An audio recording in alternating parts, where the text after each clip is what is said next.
برê carê hatibû gotin ku di nav hemû huneran de sînema ya herî girîng e. Em niha li pêşcihê Festîvala Filmên Kurdî li Stockholmê. Di hindir 4 rojan de li vê derê dê filmên Kurdî û filmên di derbarê Kurdan da bêne nîşandan. Hineka ji wan filman jî xelatên navnetewî wergirtine. Fermon em hevdira binêrin ka li vir çi çê dibe.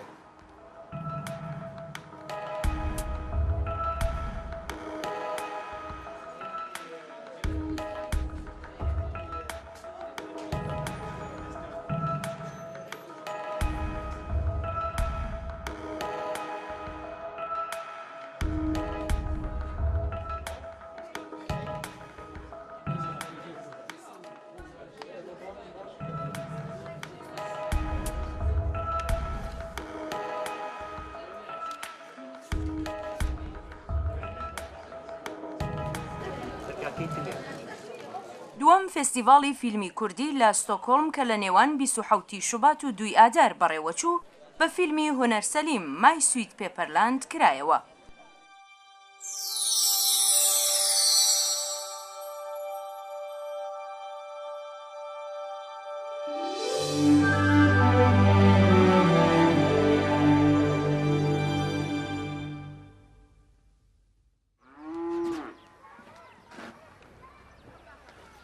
شەوێ دیکە هەنگۆ خەڵەتیەک کردی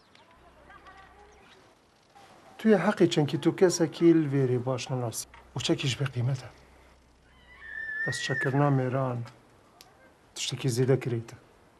کارانە چەکە سنفە دەچنە مەکایتەمانێنێ من گەرە کەیف دەتیت من کەیف مرۆڤێکە لە ڕاتێت لەمەش شەی بۆ خولماڵە خوڕینەی معاشێ خۆخۆی خودکاری خەلکی بە تێبەر نەدا. لە نێوان 4 ڕۆژدا ئەویندارانی هونەری سینەما دەیانتوانی فیلمی هونەری و بەڵگە فیلمی کوردەکان و ئیبیانیەکان سەبارەت بە کورد ببینن. سەرجەم فیلمەکان 18 کورتە فیلم و 6 فیلمی دیکە بوون.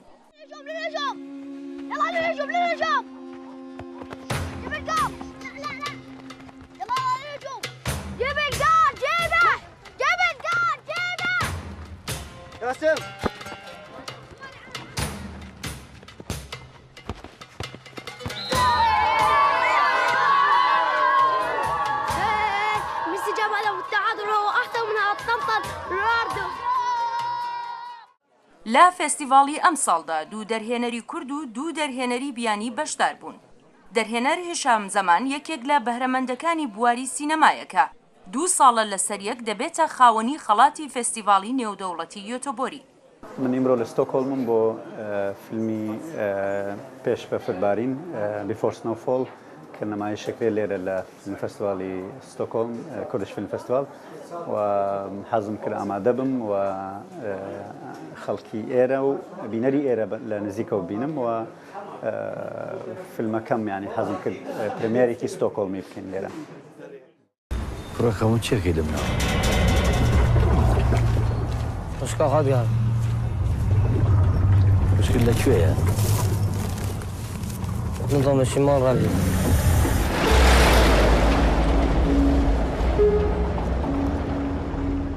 ئەساکە ببینم دەیکوژن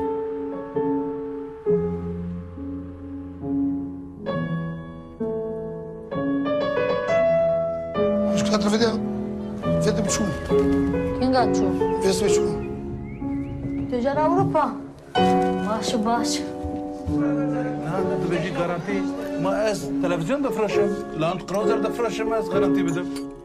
ئەم گارانتی ئەزم کێشەی کوردیانی لە هەمان کات کێشەی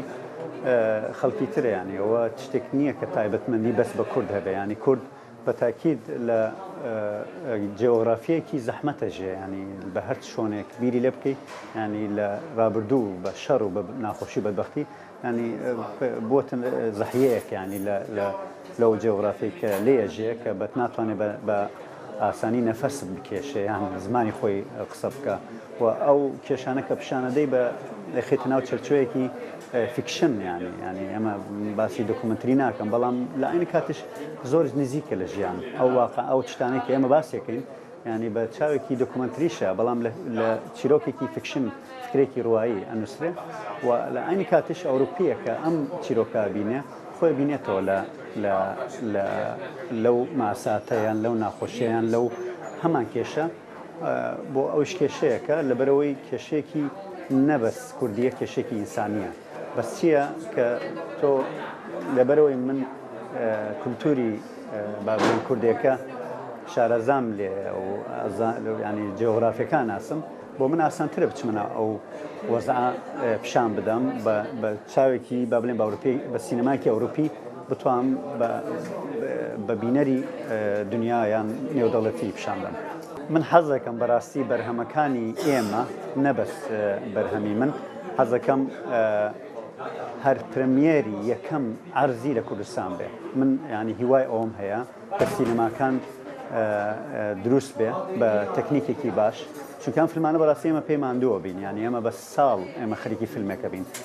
ئێمە نامانەوێت قورسێ لەگەر خۆمان بین و لەوێ پیشانی دێن ئەمانە بە تەکنیکێکی باش ئامادەیکەین بۆ بینەر کە نزیک بێتەوە بۆ ناو سینەما دیسان ینی سینەما وەکو پارچێکی کولتوری ببینێ. دەرهێنەرێکی کورد کە لە هۆڵەندا گەورە بووە سینەمای خوێندووە و ماوەیەکیش لە ئەمریکا ژیاوە. بێری شەڵماشی بە کورتە فیلمی هێرت ئۆن فایر یان دڵی سەراگر بەشداری لە فێستیڤاڵەکەدا کرد و سەرنجی ڕاگەیەنە سویدی و کوردیەکانی ڕاکێشا. من بێری شەڵماشیم و لە هۆلەندە گەورە بوو لەوێ فیلمم خوێندەوە ئێستش لە هەولێرم کە لەوێ خەریکی ئامادەکاری یەک فیلمی گەورەم بوو. ئەمە فیلمی کورتیشم کردوون وەکو ئەوەی کە لەو فستیڤاڵی بەشدار بوو. تا ئێستا یەکجار نیشاندراوە سپێنش نیشانی دەدەنەوە تا ئێستا خەڵک بە شتێکی جوانیان ناسیوە و دەژڵێن شتیواتان کردو لە فیلمەکەیدا مەسەلەن کچێک لە حەمامێدایە کە تا ئێستا لە سینەمای کوردی نەماندیتوە. تا ئێستا بەڕاستی زۆرم پێ مهمە کە ئەو فستیڤاڵە کە ئەوسا بوو دووەمین جاردایە ناوە توانی و یانە لە نێو سوێدێدا هێندە میدیا باسی بکات تلێڤیزۆن و رادیۆ و ڕۆژنامە و ئەوانە بەڕاستی مەجالێکی جوان بۆ بەڕێی سینەمایدا دیالۆگێک هەبێ بینی فەرهەنگی کورد و سوێدی. ئەوە ئەوڵین فیلمم بوو لە کوردستانێ بکەم تا ئێستا تقریبان 10 فیلمم لە هۆلەندێ کردو ئەمە ئەوڵین کارمەکو دەرهێنە لە کوردستانە ئەو فیلمە بوو. بەڕاستی بۆ فیلم سازایی هەر پارچێکی کوردستانێ بن ئێستا کوردستانی باشوور بڵین هەرێم ئازادیەکی هەیە کە ڕێدەدا هەموو فیلم سازێک بێ لەوێ کاری خۆی بکات. هەر چۆنیش دەلێ ئەمە ئیندروستی فیلممان نییە ینی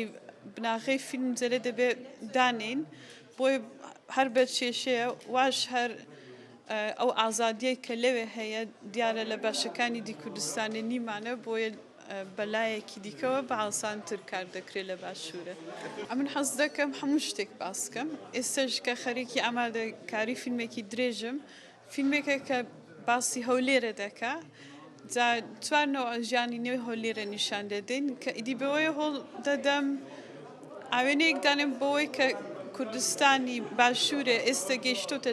کوێ زوم ئینێکی بکەین هەتا ئەوەی بۆ مۆزوعی کورد و کوردستان ڕاگرین بۆ داهاتوو. من هیوادارم ئەو سینمایانە کە لە کوردستانێ کرانەوە خەڵک بچن فیلم ببینن دوایش کە ئێمە فیلمە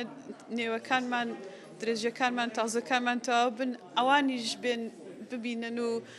ئاوە سوپۆرتمان بکەن یارمەتیمان بکەن هەتا ئێمە فیلمسازی کوردیش ئەحساس بکەن بینەر لەگەڵمانە. یەک شتی دیش هیوادارم دایک و باب و خوشک و برا ڕێ بدەن تکایە کچەکانتان ڕێ بدەن ببنە ئەکتەر چون زۆرمان پێویستە سینەماش کچی تێدا بێت چون ژیان هەرچی تێدایە دەمان هەیە لەسەر تەسویریش ئەوە دیار بێت. لەبەرەوەی فێستیڤاڵی فیلمی کوردی لە سوید شتێکی تازەیە ئامادەکەرانی گەلێک بەو کارەوە ماندوو بوون لەگەڵ ئەوەشدا بە ئاکامەکانی هەوڵەکانیان دڵشاد بوون و هیواخواز بوون کە لە داهاتوودا فێستیڤاڵی باشتر بەڕێوە بەرن. وەڵا پڕ خۆش دەرباس بووە و وای ئەوێ ڕۆژە سێەمینە و ئەم پڕ مەمنون بوونە ئەخە پڕ خەڵک هاتیە لەبەر و ینی بە دڵێ خۆتێن و بڕاستیزی ینی ڕێجیسۆری مێکە هاتنە لەبەر خەبەردانە ینی پڕ ئینترسەوان هەبووە کووان تشتان بپرسن کو فیلمێدا باشتر ناس بکەم و ڕێجیسۆران زێدا ینی ناستر نێزتر ناس بکەن ئەو پڕ ینی ئەم پڕ مێمە بوونێکە وە نەزی ینی باڵە خۆدانە سەروان سەرفلەیمان برۆشیرمە خواندنە و ینی دخوازن gelek فلیمان مێزەکەکەن هەرگاف ئەم دخوازی بێ فستیڤالی باشتر بکی و مەزنتر و هەمزی یانێ نەتەنێ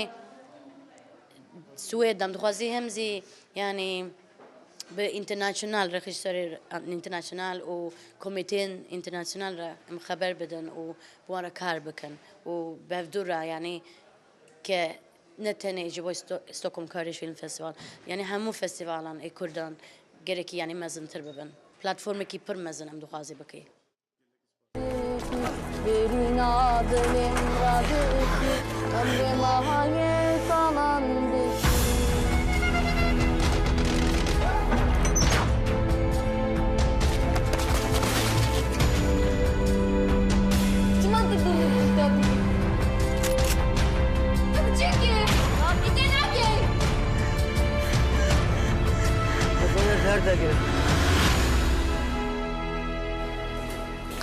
gelek çavdêrên pirsa Kurd dibêjin ku ev serdema me serdema Kurdan e di hemû waran da û sînema jî yeke ji wan waran em ê salê pêş me de bibînin ku çawa sînema Kurdî geş dibe.